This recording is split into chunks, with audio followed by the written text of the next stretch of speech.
छत्तीसगढ़ एवं ओडिशा एक सुंदर स्थान बहुत प्राकृतिक संपद भरा किंतु लोक दुख भी ये अंचल बहुत रही से सबू को हाइलाइट करने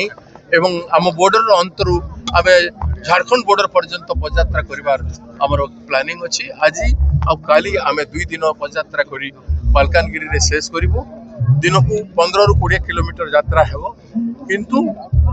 नुआपड़ा निर्वाचन पर आमर नवेम्बर मासरू आम संपूर्ण भाव में गोटे वर्ष काल चलू 314 ब्लॉक रे से पदयात्रा हो दिन को 20 किलोमीटर से पदयात्रा निर्धारित करा तेणु आज यात्रा होची ओडिशा गांधी पथे ओडिशा जदि जीव ताहले ओडिशा लोक न्याय मिले। अनेक हिंसात्मक एवं जबरदस्ती भोट चोरी जबरदस्ती भोट आनिबा निर्वाचन जीतिबा नानादी प्रकार कृत्रिम उपाय धरी ओडिशार उन्नति हो पार गांधी पथ हूँ सत्यर पथ शांतिर पथ से पथरे व्यापक भाव में लोग जो दिन संगठित हे से ही दिन ओडिशावासी को न्याय मिले से गांधी पोड़ावन प्रकल्प कपत्य एवं पर्यंत आम बॉर्डर लोक मान भविष्य अंधकार अच्छे तेणु यारी आहरी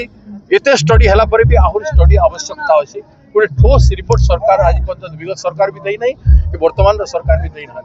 तेणु आम गोटे टीम आहरी पठेबार आवश्यकता आज आम अनुभव कर।